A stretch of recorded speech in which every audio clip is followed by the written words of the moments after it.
Yeah, and speaking of Cormac, can you tell me a little bit more about the impact that he's, making on the team already during practice and everything like that? I mean, yeah, he's very animated, I would say. Cormac is he's great. He's able to shoot from three.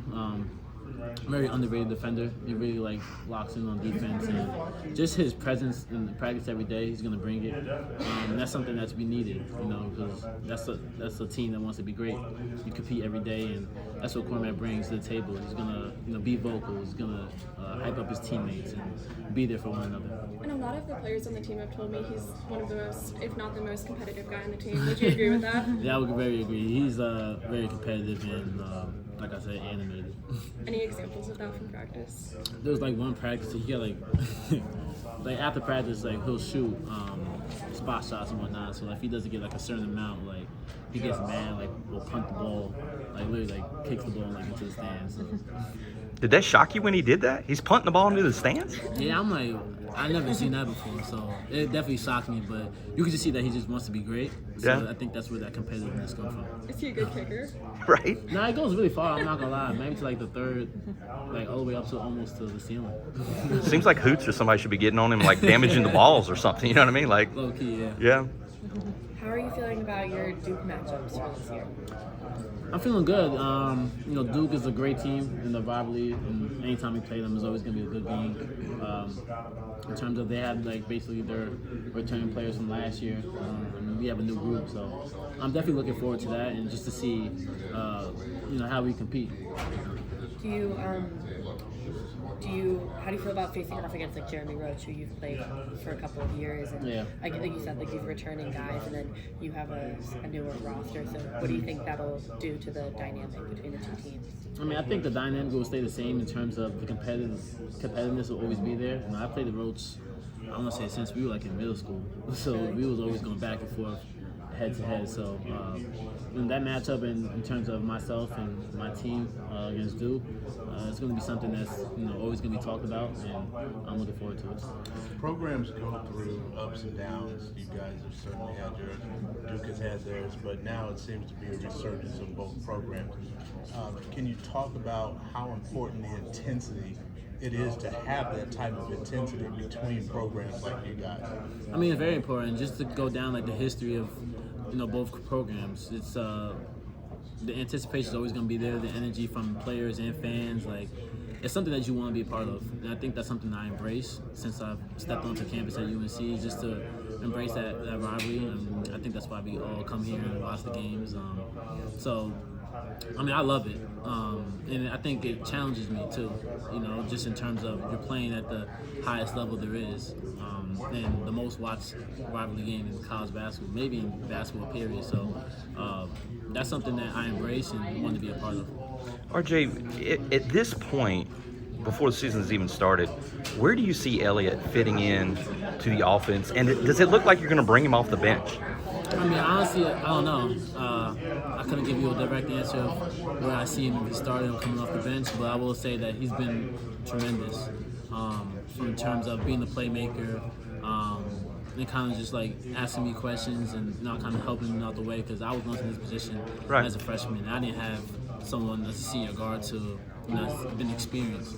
So I think for me to give back and to be that person that I didn't have for him, he's been great. I love playing with him. He's a great teammate. So yeah, you'll expect some good things this year. And just to follow up on that, do you all practice alongside each other much, or is it sort of a situation where he's running the second team? Do you guys get on the court much together in practice? We kind of just switch it up a little bit in terms of trying to make it competitive. So most of the time we'll go at each other. It'll be me on one team, him on the other team. Right. But there's a lot of situations where we play alongside each other, so we can get that feel and be comfortable, whenever that time is in the game. So it's been a lot of back and forth between going against each other, but also playing alongside each other. Armando said this is one of the closest groups, or the closest group that he's been with. Do you echo that sentiment, and what do you think has led to the closest of the team this year? No, I 100% agree with Armando. I think I said this earlier. The guys that came in, the new players, the transfers, and the freshmen, you would have thought that they were here for 4 years. That's how, close we've gotten throughout the summer and the off season. And I think what's so special about them is that they just want to be here. They're excited to play here at North Carolina and embrace putting that jersey on. So our chemistry has been A1, like from on the court and off the court. We kind of just click like automatically.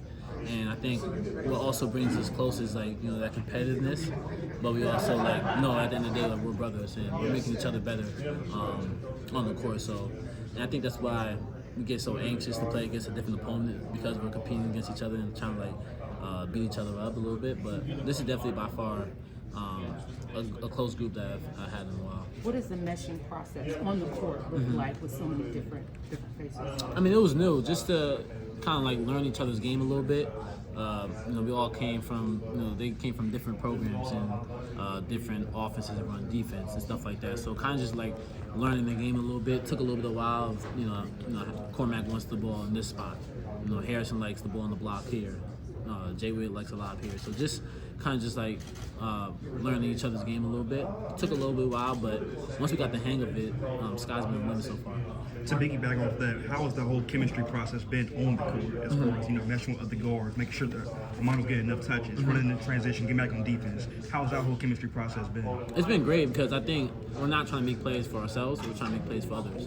So the ball movement has been phenomenal. We're always willing to make the extra play, extra pass, whether that's to Mondo, whether that's to Cormac. And I think that's what's been great. And I think what the next step for us is trusting each other on the defensive end, knowing that your teammate is going to be there, not worrying so much about your man. But in terms of our chemistry is skyrocketing right now. We're moving the ball really well. We're pushing the ball, and that's what Coach Davis wants. Has it been easier for you all to cut off that preseason hype? Last year going from #1 preseason to this year, not #1 but still reign, blocking out the outside noise. Has it been easier for you to block out the outside noise? I mean, for me personally, it has always been kind of easy just to not pay too much attention to what's being said from an individual standpoint and a team standpoint. I don't really pay too much attention to what expectations are being held for my team and for myself, because I know what we have in the locker room is what we have. So anybody could say this and that about our team, but that never moves the needle for me. So me personally, it hasn't bothered me. Continue I think the main thing for us this past postseason was work in silence. I don't think you guys really heard too much about us throughout the summer, because we were just kind of just figuring things out. We had a new team, and we kind of just want to go under the radar a little bit and let our game do the talking. RJ, not a lot of people stay for 4 years anymore in one school. Have you thought about just kind of how special it is what you have being a senior and sharing that also with Armando? I mean, it's very special. I think it's kind of rare that people stay for 4 years, but this North Carolina for me, it's a home for me. I've enjoyed my time here. I also made a promise to my mom that we'll get a degree, so that was also something that really stuck with me going into my senior year. And now you got, and just to kind of finish off the season right, especially for my senior year, and go out with a bang. I think last year was not the year I wanted from a team standpoint, so